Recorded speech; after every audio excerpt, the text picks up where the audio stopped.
Hey, good afternoon, family and friends. I just wanted to reach out as it's been, as you can tell, a couple weeks since I've returned back from the mission trip to Guatemala with the Central Christian Church's young adult ministry.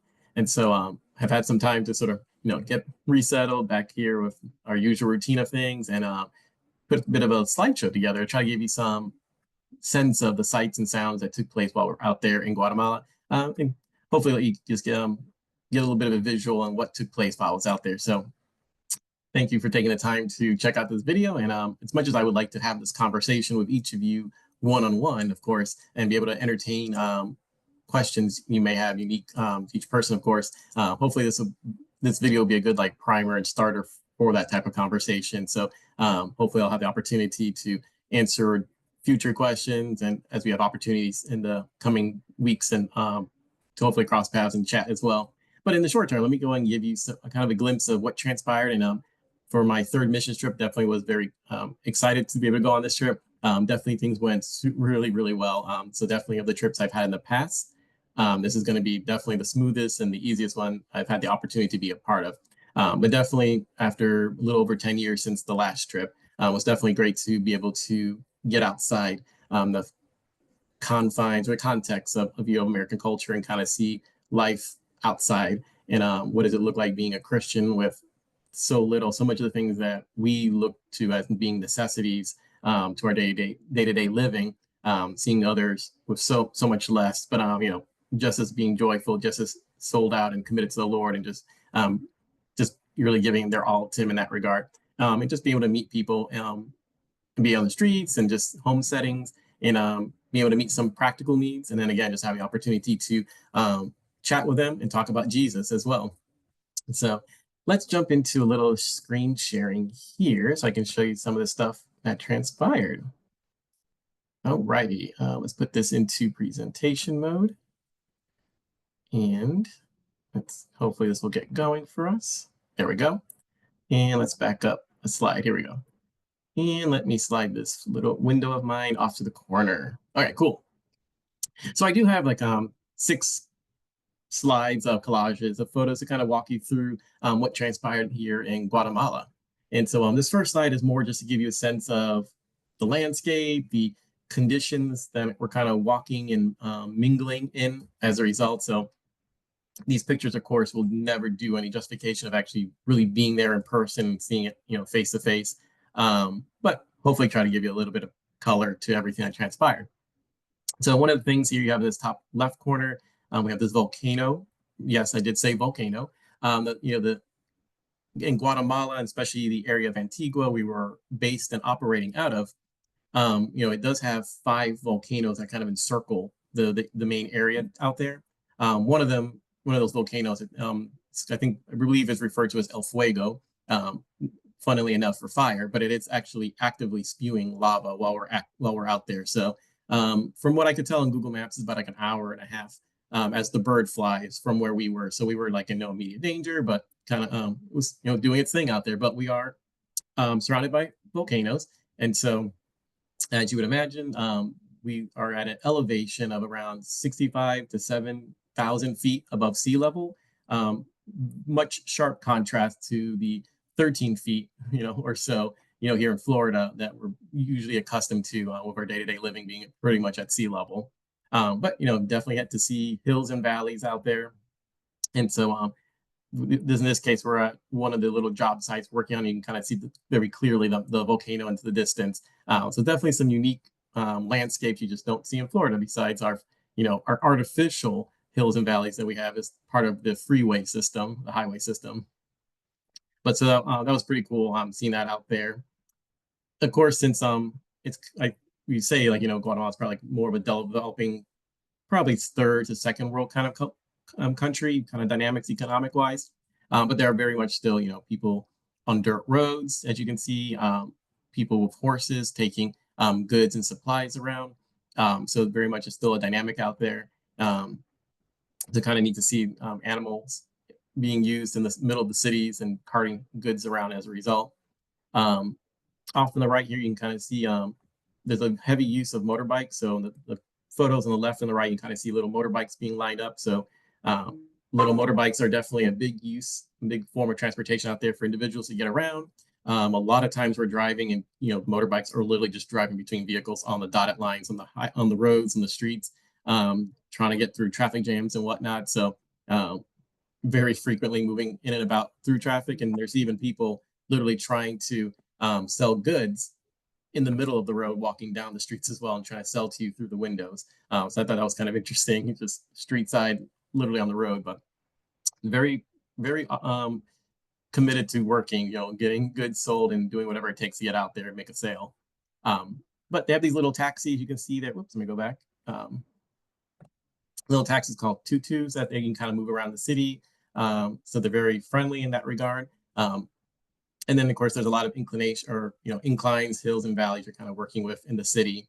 You can see in the bottom photo here in the bottom left, if you look closely, I hit this, move back in, but you can see like the road is cobbly, kind of like we see in some of the older cities, especially in the St. Pete area. We have the St. Augustine bricks that you see from historical purposes, and we tend to keep those things around just to see that history and kind of be able to walk into the past a bit. They have a similar thing, but it's just cobblestone. So, of course, the vehicles are all bouncy, undulating up and down. It's kind of like riding on the back of a horse in the back of the vans and the vehicles out there. And you have to be really mindful where you're walking, because the sidewalks have use the same material. So you have the same rocky, cobbly type stones. So it's easy to get tripped. Frequently there's rocks missing, or just the elevation on the sidewalk and the road is off kilter from each other. So it's kind of fluctuating. So we did have like a few people in the team, trip and fall throughout our stay. But you want to be mindful as you're walking around on these older roads as a result. But so it's interesting though, just kind of seeing that old world charm in a sense. But then when you come down to practicality, like I think I prefer these smooth asphalt concrete roads for day-to-day living. If you got to be there, 24/7. But for visiting for 9 days, it's kind of cool, something different. You can kind of see in the bottom right photo, if you kind of zoom in a little bit, but you can kind of see like the sheet metal fencing and the housing. It's definitely just custom made on the fly as people use their creativeness in trying to kind of set up a surrounding. I was able to take some of these photos when it's not as crowded, it's not as many people on the road. So the photo here with the couple flags is in one of the big buildings over in the downtown area of Antigua, so the little city area. So that's one of like their government buildings. And you kind of see the police kind of directing traffic there a little bit. And also on this bottom center photo, there's multiple areas where there's like artwork, kind of we see in certain areas, even in downtown St. Pete, but just people painting, just fun little artwork. So it's able to capture a few snapshots as just one of just the art skill taking place down there. And then the center photo, again, just showing you people's houses just kind of going into the cliffs, the hillside development. Again, a lot of sheet metal. It's pretty much concrete block, sheet metal. There's really many cases, no indoor plumbing. There might be some water being piped in through a hose or a pipe. But outside the main like city area, there's not much in the way of actual flushing of toilets. There's no air conditioning, of course, out there, so everything's open, windows for ventilation and just allowing the movement of air. But then, of course, when it's dry, it's also dusty, so you're kind of dealing with that. Surprisingly enough, I would say I didn't really encounter any mosquitoes, as you might expect when you're out in the more like the Central America area. Only handful of bugs that I really encountered the whole time I was out there. So thank the Lord, that wasn't a big issue, because that was as a Floridian, mosquitoes are always a big thing. The other thing that's interesting too out there is that you'll see in a couple of the photos later, lots of stray dogs, very prevalent, but you really won't see any cats whatsoever. So the culture out there is very anti-cat, and they are very quick to kill them off. I kind of found out through some of the conversations we had. So I only end up seeing like a couple cats the whole trip down there, but many dogs as a result. But this first slide is again just give you kind of a little bit of a picture of what was going on around us as we're commuting, traveling each day, and just finding ourselves in different ministry opportunities as a result. So sliding over to the next photo here, let me go ahead and reposition my little video off to the right here. Oop, there we go. This just give you a picture of the team. So I went out with a total of 12, including myself. Everybody is from the young adult ministry was pretty much under the age of 30. So of course, I, being 41, get to be like the dad of the group as a result. But it was a lot of fun hanging out with them, and getting to know their stories individually a lot more, because when you have 9 days where you just are with people all the whole time, you get to learn about people a lot more than you do in just a casual, a couple hour service in a given week kind of thing. But in the top left, of course, we're all on the plane here. You can kind of see we're in the two rows. They're all taking one quick big group photo. So like that, we were all able to sit together as a result on the way down to Guatemala from Tampa.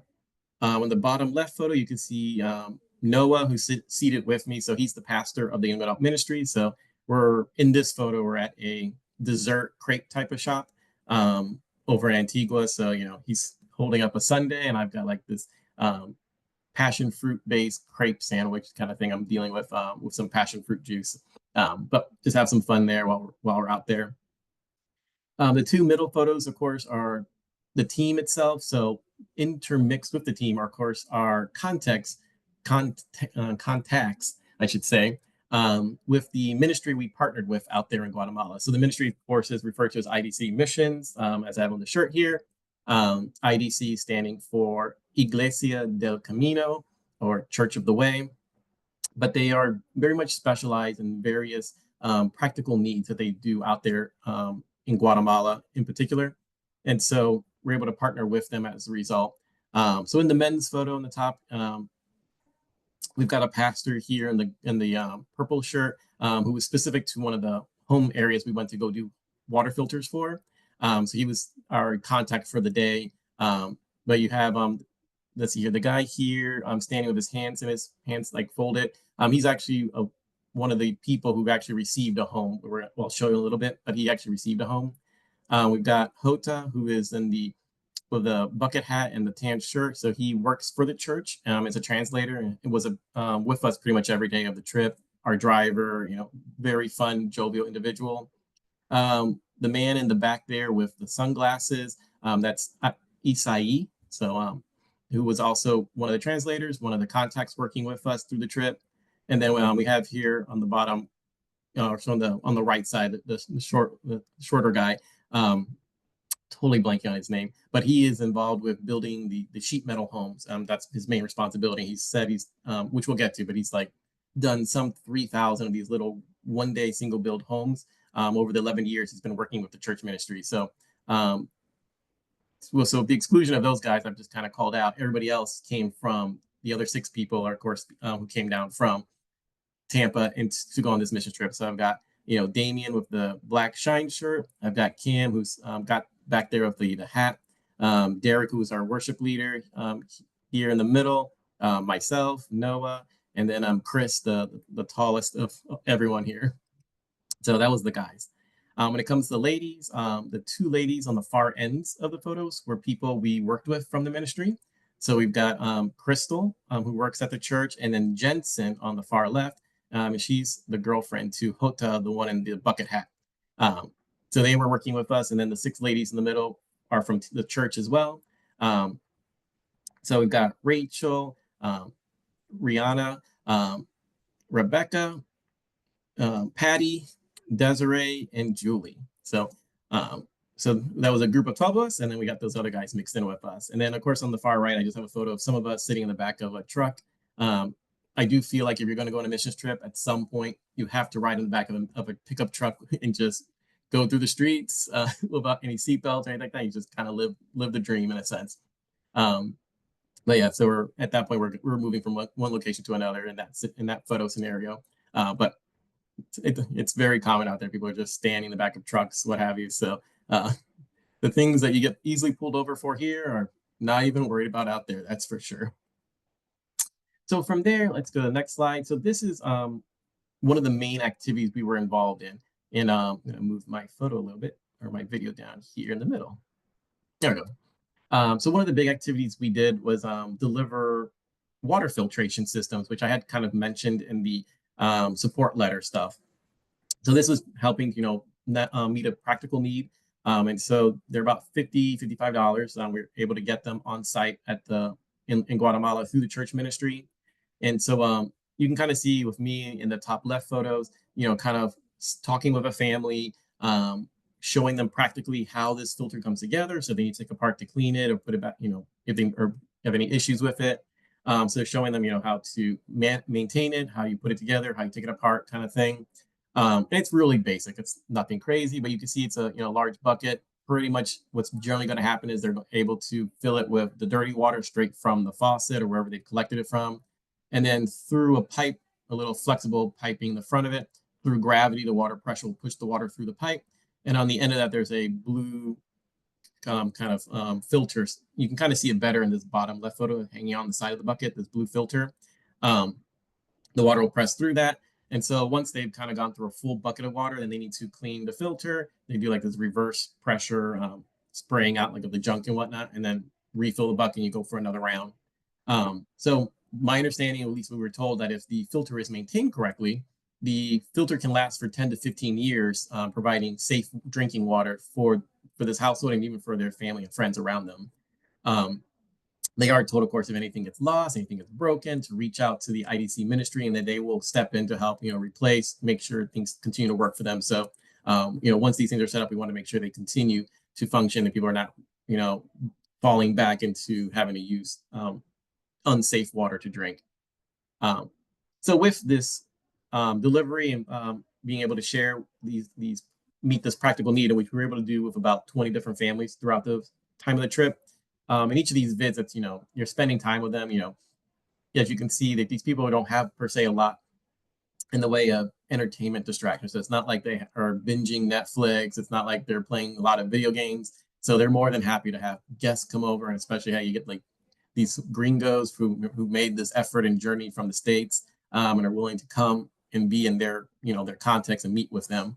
So they're more than happy to spend time with us. So easily these visits tend to be like 30, 45, even an hour at a time, kind of talking, getting to know the family as you share this filter with them, get to know them a bit, what their life is like, their work, what their family dynamics are going like, and then using the water filter again as a way to leverage in the gospel. The culture is very Catholic influenced, 100%.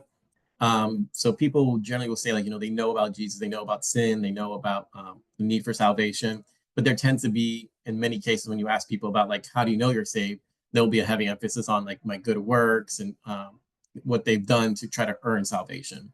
So that's where we have to kind of like gently and lovingly push back and be like, that's not the gospel message. Your works don't save you. And using the water filter as a picture, it's like, hey, the water just gives itself over to the filter. And as it passes through the filter does all the work in cleansing it and making it pure and healthy on the other side. The water itself doesn't do anything to save itself. It's the filter who does it. So it's an opportunity to just kind of really just lean into that gospel truth and just show them, like, hey, good works are a fruit of salvation, but they're not the means to salvation. So you get the opportunity to, pray over them, which, quick little photo there. One of the team members was able to take, but just showing, opportunity just to speak with them. I know enough Spanish to kind of get myself into trouble. So I can usually understand about 40% what people are saying. You think, considering my Spanish background, my grandparents from Puerto Rico, having taken Spanish in middle school and stuff like that, that I would be much more fluent. But grandma speaks English, so I'm not really forced to use it in my day-to-day language. But it's still fun to be able to at least kind of understand 40% of it. And then the rest, if someone's very expressionate in how they are talking with you, if they speak, at least pronunciate words clearly, I can kind of guess based on context clues and movements and gestures. I can kind of guess the other 50 or so percent and kind of guess where the conversation is going. But thankfully, we have the interpreters to help us move along and facilitate that conversation. On the team, we did have 3 people who are Spanish speakers. So that did give us a lot more flexibility in doing interactions and conversation, not being limited to just the 2 or 3 translators we had from the church on a given activity as a result. And it gave me at least the opportunity to try to have some small talk with people as opportunities showed up and make the most of it. And so, of course, if I could stay out there for 2-3 months, my Spanish would significantly improve being forced to use it. But here we are back in the States. And so, whatever I started picking back up, I guess, fall to the wayside for now. But you can see here we have Julie speaking to this lady in the middle photo, going through a similar conversation. So Crystal's there helping translate with her, which makes for a fun, cross-cultural dynamic. So, the lady gets to hear and see this English person. We get to hear the Spanish side, and kind of meet with them in the middle. So it's kind of fun hearing Spanish and English kind of being bantered back and forth as a result. We have Cam here in the top right photo. This is another man's house, who we're sharing, and Jensen's helping with the interpretation, um, translation, I should say, of him going through the talk as well. Bottom left, I've got Rihanna doing it with another individual. And then on the bottom right, we kind of see is like trekking uphill with the buckets and going from house to house visit that the pastor, in the purplish shirt, the people he knows. He's like, since he's a local area pastor, he kind of knows, he's called out or chosen out people to go speak and share these filters with and kind of talk with them. And then the little middle, in the middle bottom photo here with this was Desiree, she was sharing, and then specifically with this kid, one of the things we encountered, of course, was people with different physical needs, in just different settings. So this one in particular, this little kid has a neurological issue where he can't really use his legs 100% correctly. What's going to end up needing, at least in the short term, from what they're able to do right now, some type of braces to try to assist him with walking and moving about. So we're just taking the opportunity to pray over him and the family, and what the Lord might do there, and just praying for healing and just grace and favor in that regard. So just, it's kind of me again, just be able to meet with people in that regard. Moving into the next slide. So a second project that we were involved with was a couple days we did these single home builds that are just pretty much just made of sheet metal. You can kind of see what it looks like from the inside and the outside, and us putting it together. So thankfully, the church ministry as a whole, that we're working with has a very clean and clear build process, since they've been doing it for so many years, and they really just have a very cookie cutter approach to all this. And so we're able to come alongside them and screw everything together with these sheet metal screws, and be able to assemble these things. So the church team that does this, they say that they can get it done with their team probably in about 3 hours. They can put everything together. The concrete foundation is poured and laid in advance of us showing up, so that's its own separate day effort. But the rest of the building, once the concrete is dried or hardened up, that can all be done. So they said they could put it together in 3 hours. With us, it's going to take like 5 to 6 hours, because they're allowing us to take kind of fumble and figure our way through it, and as they oversee and kind of guide us step by step. But then, at the end of the day, we can say we actually put it together. But we're thankful that they do have the guidance and the instructions to kind of lead us through all that. So kind of just walking through the photos here in the top left corner, we've got some kids hanging off in a hammock watching us do the building. So this was up on top of a hill. We one of the house builds we did. So a lot of times, if I wasn't per se like screwing things together, I would kind of like try to engage with the kids, throw the ball with them, whatever, something light. There was another outing that eventually some people were doing soccer. I wasn't really up for playing soccer, but I wasn't mind playing ball toss and that type of stuff. So here I was just kind of playing with the kids, and also trying to take photos with the team members as we're all making a hard effort at working. This second photo here, you can kind of see that there's the metal braces. So the team is kind of like screwing things together, and from the sides, kind of setting up the framework for when the sheet metal will go on top of it. So you have the outline or the frame, and then the metal goes onto it. Let's see here. And then you kind of see in this bottom center photo, the guy's being funny, but, they're going up alongside, screwing the different panels together as they've been formed. We did have ladders, but they were wanting to try to run ahead and do something real quick. So had a little fun there, but it's a fun little photo opportunity there. And then, so you can see the top center photo, you can kind of see in the inside what it kind of looks like. So you got the sheet metal, there's an angled roof. It's, I want to say it's like maybe 15 by 25, 30 feet wide. It's a little like what we would consider a shed, for our purposes when we, store our lawn equipment and stuff like that. It's in essence what we're building. It does have a couple lights. You might be able to see a little bright white little light hanging down from the ceiling. So they do have a little solar panel that they set up, and then it kind of pipes in the electricity for a couple photos that way. Oops, let me go back real quick. And so let's see here. If I can get this to go away. Okay. But yeah, there's a couple of lights up there. That kind of, so it helps kind of some visibility. We do put a bunk bed together for them, just just straight wood. There's a couple windows and a single door to the house, so it's kind of interesting how that all works. It meets a practical need as a result. It's very bare bones, but since I've got literally nothing, it just gives them some structure to be able to set up camp inside of, and kind of work from there going forward. So in the photos on the far right side, we have the two different families that we're able to do this home build projects for. So on Thursday is this top photo. So we had this, you can see this family in the front of us, all the little kids, and some of these kids are kind of like neighbors that are literally like 2 feet over. But the family here that will be using the house that we were able to put together behind them. And then on the bottom right here is the family in the center, and this was the house we built on Tuesday. And so we were able to put that together. So you can kind of see here too that we were able to get them some food and some plastic silverware, tables, to kind of just like a home warming gift to kind of get them something started, to kind of get them up and running. And this bottom left photo here, you can kind of see the dirt trail where we're kind of like taking materials up a hill. I do refer to this photo as the Trail of Tears, just because this photo, or this Thursday build, was the most difficult day of the whole trip. Being difficult because you're already just around like 7,000 feet at elevation, and then we are carting or carrying all the building supplies. The metal stuff was already on site, but when it came to the wood, when it came to the window frames and door and stuff like that, we as a team had to carry all the goods up this hill that was like 250 to 300 feet in elevation. And as you can see, it's not like stairs, it's not a rocky trail. It was just a sandy dirt trail going uphill, and it was a pretty steep angle, like 45-degree angles or so.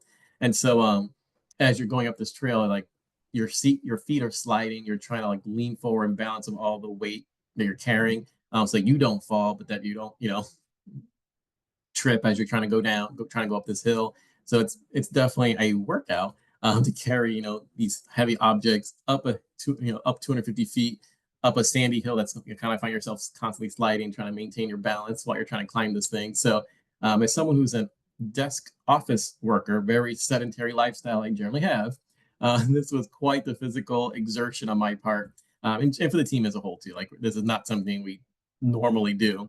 So there was several pauses along the way, climbing this hill, finally getting to the top. And so even some of the team was like, hey, I ain't coming down this hill until we're done with this house. Like, when I come down, there ain't no coming back up.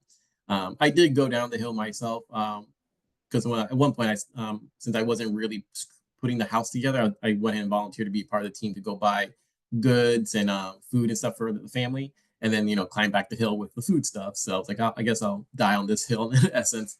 I did get a little like physically sick as a result of that whole day's exertion, just because the high elevation. So it's whatever influence of lighter oxygen, I guess you would say, that would have just the physical strain of the day, being out in the sun all day.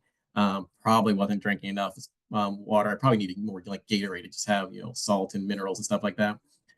So got like a little bit of constitution sickness. I think they refer to like runner stomach, where you kind of really overexert yourself, but that all cleared up within 12 hours or so. So by 8 o'clock the following morning, I was fine. But that was physically, that was like the worst part I had to deal with. So I'm like, that's fine. For a mission trip, things went overall very well. But that was definitely an interesting and a hard day. But at least it was fun to hang out with the kids, play with them, and make the most of the opportunity we had there to be a blessing to them. So from there, let's see here. I want to see if I can get this thing to. Okay, sure. I don't know. Okay. Hopefully this little menu bar is not in the way. I guess I'll find out later in the video. Okay, there we go. Hopefully it's not visually blocking anything. But so one thing I, of course, thoroughly enjoy besides the water filters, for me, just knowing my personality, I'm happy we did the house builds. It's just probably not my forte per se. But the other thing I really enjoy doing was the kids' activities. I do help out with children's church on Sunday. So I've had already kind of an inclination towards that type of activity. And so, was able to, we had a few different opportunities to do these different after school, orphanage, different settings we got to operate, move in, kind of visit, um, be able to hang out, play with the kids, and also teach a Bible story and everything. So just some quick photos of us doing these children related activities. So a lot of the kids have the opportunity after school for like 2 to 3 hours where they can go to these different programs, for a snack, for games, sing, do crafts, and then in this case with us being able to be there, do like a Bible story and do some lessons with them. So here in the center photo here, you have me, helping on a Sunday morning. So I helped out, of course, with doing the 2 Sunday services with Children's Church. So we're just doing a little prayer bead activity. It's interesting because both the teachers for the first and second service taught the lesson very different from each other. So it's kind of interesting seeing the different dynamics the 2 different teachers had. But this was the lesson about Abraham interceding for Lot, and just talking about the idea of prayer and that we should always be praying, and especially interceding for others. And so that craft is along those lines of emphasizing the theme of just always be praying and not to lose heart in doing so. In the top right photo here, we've got Chris and Cam sitting on opposite sides of Crystal, and so we're at this outdoor activity for younger kids. So again, after school, able to share with them a lesson. So they're going over a story of David, and I believe it was David and Goliath, and just talking about being confident in the Lord, trusting Him. And so the kids are kind of sitting in a circle as we're going through the story and answering some questions and stuff along the way with it. So they did a great job with that. On the bottom right here, you can kind of see there's a bunch of kids here. It doesn't capture all the kids. Originally, we were told it'd be like, 50-ish kids. So, bring crafts for them. And we'll be doing like little activities, lessons, and everything. Turned out it's more like 100 kids showed up. So more than doubled showed up than what they told us. Thankfully, the arts and crafts that we had planned for the week, we had brought everything with us when we came out here. So we did end up having to burn a good chunk of it at this one event. But I'm more than happy. We're more than happy, to be able to be a blessing to all those kids who showed up as a result. Was what we were doing one of those cross activities where it's like a little cross and you have like the 6 color beads of the gospel message. At some point, the kids kind of just took it, made it their own and just started putting whatever color beads they wanted together and just having fun of it. So you kind of just let them have it. And you're like, okay, we're not going to be so detailed that we have to get this exactly to mirror the original craft. Like, make it your own, have fun with it. Be happy in that regard. So it was a fun activity. At some point, I'm just like, I lost control, but that's okay. The Lord's got it. So everything went well overall. The bottom left here, you can see some of the guys are doing soccer with the older kids. You might get the sense of it, you kind of see, but considering that it's a drier time of the year, there's a lot of dust being kicked up with everybody running. There's even like a dog in the center of this game taking place. So I was just more on the side of like, I don't really want to breathe dust. I'm not really looking to go running around. So I'm going to let you guys do that. So it was kind of funny where, as everybody's running around playing games, I'm like the only guy not playing. They're like, why are you not playing? I'm like, no, yeah, I'm good. I know what my strengths are. I know I'm going to pull back on this one. I did pick up the funny little nickname in situations like these where I was referred to as Princess G. So I'm just like, it is what it is. But I was able to take a lot of photos and just do some video recordings of what they were up to game-wide. So they would definitely have a lot of fun with as a result. And then the last 2 photos here in the top left corner are at an orphanage, where we're able to speak with a group of girls. I think it was about like 22-ish girls present. The girls are all about 14, 15 or younger. So it's, from that mid-teenage age and younger. The sad thing with this orphanage in particular is just that all the girls here have specifically had dealt with some level of sexual abuse in their past. So the country's child protection services, has stepped in, taken them from whatever family situation was going on, has brought them to this orphanage. And so now this orphanage is overseeing the kids as a result. And so as a result of what these kids have been through, a couple of the girls actually were just brought in the morning of our visit as well. But we end up, the director was talking to us about the girls and even letting us know, like, hey, of the girls who are present here, like even 5 of them, like 13, 14 years old in age, are currently pregnant with their first kid because of what has happened. So, the orphanage will stay with those, stand by those girls. Like, through the pregnancy, those kids, those babies will be raised in the orphanage as well. So the orphanage is very much, pro-life. We're going to stand with you. We're going to support you and see this through. And then the kids stay there until, they age out, or they even have an option, I guess, to come along and stay with the ministry and kind of help if they so choose. So one of the things that was interesting that took place at this orphanage, it actually happened at other situations where I had the opportunity to be kind of the somewhat of the logistics person, not in everything, but one of the things I was kind of like helping oversee was assigning people. Let's say you're going to do morning devotionals on the different days of the week, or as we come to these children's programs, as we go to these water filters, kind of like who's going to give the Bible lesson, who's going to share like something of their testimony and try to step into that situation, kind of give the lesson for the day. Going into this missions trip, there were many people in the team, like, I know you guys like at the surface, like superficial kind of level, but I didn't know like their background stories in any great detail. And so, of course, during this trip, you end up finding out a lot more about people and where, what they've walked through, what they've come through, and how the Lord's been with them along the way. And so on a handful of different occasions, unbeknownst to me, I would assign someone, hey, I think you should speak in this setting, only to find out that they had something in their past that directly tied to the situation they're speaking in front of. And so just the fact that it happened not more than once and all that just kind of showed the grace of the Lord and just meeting people where they're at and using their personal stories to meet the needs of these, Guatemalans. As a result, we're able to be with. And, you kind of see the whole thing that, no one's the challenges we face, even the traumas we face, it's not unique to just one person alone. Like we all come across these things at some point, and then are able to then speak into the lives of others as a result. So in the case of the orphanage, Julie here ended up sharing, just talking about her life, her growing up, and how she herself was abused as a child, and so how the Lord has helped her cope with that, walk through that pain, that challenge, even just the act of forgiveness on behalf of there, and just even being honest, like, hey, I'm still struggling with certain areas with what happened in my past. But just be able to encourage the girls, showing them there is a light, there's a way forward, that, what happened in the past doesn't define who you are now and who God sees you and where he's calling you to. So it's just kind of neat to see people be able to use their personal testimony to speak directly to these individuals and meet them, face to face in that regard. So she's up here, talking to them. They're all around this big table, kind of giving the story she's going through. Just using a couple different Bible examples of women in the stories who've gone through things, and just mirroring her story with them as well, and just encouraging the girls. And then the bottom here, we just have like an arts and craft where, they have got pizza. They love Little Caesars pizza out there. It's a big, big thing. Of course, I'm looking for Spanish food. I don't really want anything from the States because that's all easily accessible. But they love Little Caesars for sure.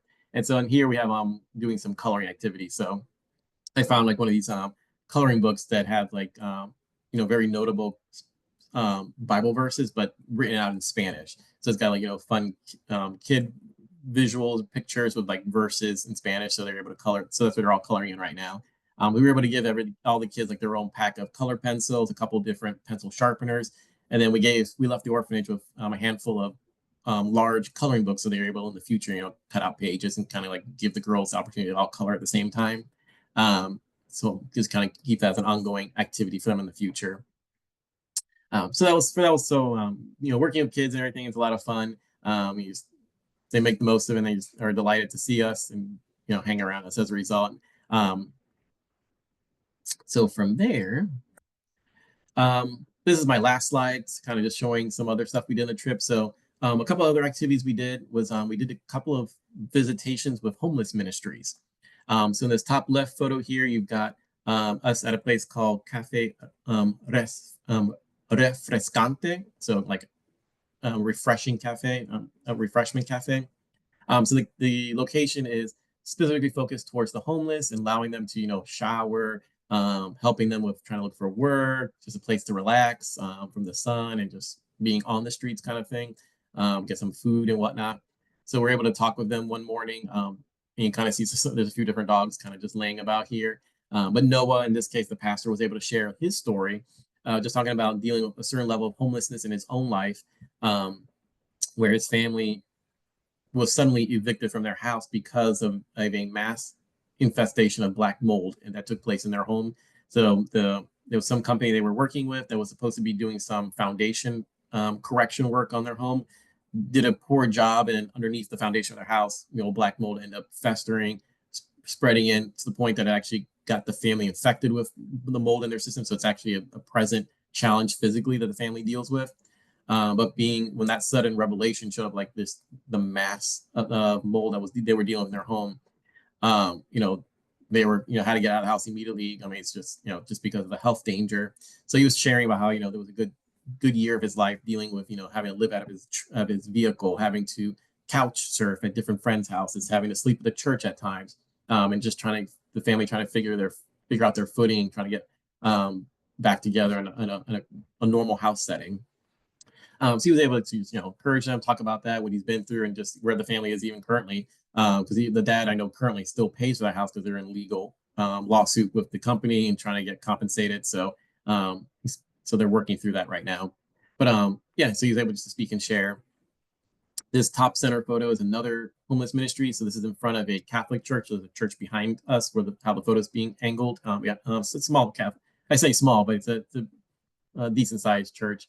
But they allow on Friday mornings for a breakfast service line kind of thing to take place, so you can feed the homeless as a result. So we met up with them, we're able to help feed, and then we kind of gave them a chance to first eat their food because we don't want their food to get cold, and we know they're hungry. But once they kind of got through, a good chunk of their food, then we kind of take the opportunity to approach them, chat with them. The homeless just want to be heard. They really just want to tell their story. They want to let's have someone listen to them ultimately. And so in both these settings, and the people I got to work or sit with and listen to, once they got going, they were like really verbose and speaking, sharing. So you got to learn about a good chunk about their life story, what they've been through, what they've seen. One guy was talking about the guy I was talking to in this top left photo at this cafe refrescante location. He was just going through talking about being in the military, being attacked by animals in the forest, and crossing the mountains between, I believe it was El Salvador and Guatemala and stuff like that. Just with his family and stuff, being out by the beach, just kind of 2-3 hours from where we were, and just the dynamics of things he's gone through. So definitely interesting. And of course, taking the opportunity to be able to pray for them as God would lead them and direct them as a result. Outside the homeless ministry, of course, at the church at IDC, we had the opportunity to lead in their young adult ministry as well. So you can kind of see in the photo here, Rihanna and then Damien from our team is translating for her, but giving a story and just kind of sharing her testimony and pulling in Bible scripture along the way there. And then you kind of can see the church is kind of a multi-purpose room. So you have the kind of lawn chairs and kind of plastic chairs, you can kind of move in and out as needed. But this is it's half us and half the church's young adult ministry sitting together, which we had the opportunity to worship both using English and Spanish words. So there'll be certain songs that you would sing one stanza in English, the next stanza we do it in Spanish. You kind of bounce back and forth so everybody is involved, and we're not just singing one song in one language to the exclusion of the other people's understanding kind of thing. So it was there was a lot of fun there, just that dynamic that took place there. And the other thing we were able to do, you just kind of see in this bottom right photo, is there was some bags of food. So we were able to distribute food at these various opportunities we got to serve. And so there was a lady at the church at Central Christian who paid to have 470 of these bags shipped with us as a second bag with us on the airplane. So each of those bags has about, they say it has 6 servings. So it's one of those things where it's a rice and mixed veggie kind of combo. And you boil it, bring water to boil, you simmer the bag's contents for 20 minutes in a low heat, and then it's ready to be served at that point. And it has 6 servings per bag. So we were able to try to give 2 to 3 bags per family, in this case to the kids we're dealing with at this one setting. But we were able to add that as something else that we could give. So not only did we get to spend time with them and do some arts and crafts with the kids, but also try to send them back with some type of food as a result. And of course, then we on our last day there, Saturday, was kind of a free day, so we're kind of able to kind of explore and check out whatever shops, what have you. So I suddenly found myself behind this little photo here. So it turns out I am a Antiguan, a special Antiguan of Guatemala there. So Just there's a bunch of little funny stuff, but just grab a little silly photo. But with that, I just wanted to just give you a quick drive by, fly over what happened there. As opportunities allow us, I definitely want to be able to chat with you guys more individually and just whatever questions you might have, entertain those as well. But thank you again so much, first and foremost, again, for your financial support and or prayers. They all made a big difference in just the overall success and just the value this trip had in store. I know most of the trip, the members on this trip had not been outside the country before. So it's a great opportunity to see life outside the U.S. For me, it was, of course, a great reminder and just kind of getting out there and just being, again, just encouraged in what, we're called to as Christians and, how scripture will talk about how, to whom much is given, much is expected. And just being mindful to take advantage of the blessings and benefits we do have by living in the country, in the United States, to be mindful to be a blessing and of service to others who are less fortunate, either, not only locally, but also abroad as a result, and just maintain those relationships with like the ministry like IDC out there. So Central does have a really good relationship with them. They're sending out teams regularly. So they even got like another adult ministry going out, adult team going out in September. I know for the young adult ministry, our plan is to probably send out a team once every other year. So 2027 will probably be the next opportunity. We'll be looking to send the young adults out. And then the years in between, we'll probably be having the church send out the high school ministry out there. So we'll see what, the coming years have in store and what our future partnership with the ministry out there looks like. But again, thank you so much again for coming alongside, answering the call to support me to make it out there. Thank you again for your being a blessing and all that. And I just thank you for what the Lord is doing. And we look forward to what just the rest of this year has in store as we continue just to, plunge forward. Thankful again that, God knows what the future has in store, that we don't walk into the future blind. Like, he's already there. He's with us. We're not alone. And that we, with him, we have much to look forward to, but also when it's all said and done, we have all of eternity to look forward to. Like our best days are still ahead of us, no matter what great things we enjoy now, or even the difficult times we walk through. Like it's all pointing towards the greatest days yet to still be ahead of us. So, so again, just thank you. I'll leave it at that, and look forward to talking to you all later.